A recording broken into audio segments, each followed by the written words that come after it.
that all of the Slavic languages Предавање за сесловенските просветители Светите Кирил и Методи, синоќа во Македонската амбасада во Вашингтон, одржа доктор Анета Ѓоргиевска-Шајн, историчар на уметност и професорка на Универзитетот на Мериленд.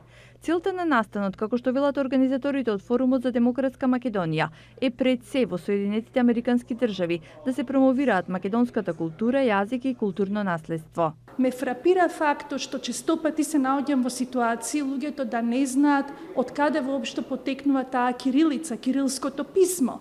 И многу пати сум се обидувала тоа да го објаснам и затоа сметав како член на Форумот за демократска Македонија дека е одличен повод во овој ден кога се празнуваат Кирил и Методи да организираме предавање во нивна чест и да ги информираме американците малку повеќе за тоа која е таа азбука што ја користат толку многу луѓе од словенскиот свет.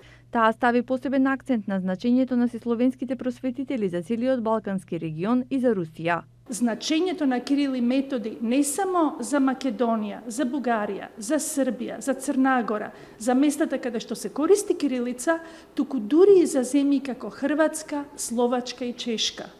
А да не зборувам воопшто и за Русија. Покрај представниците на Македонската амбасада и македонци кои живеат во САД, предавањето го проследи и американци, како и представници на Српската и Хрватската амбасада и Бугарската иселеничка заедница.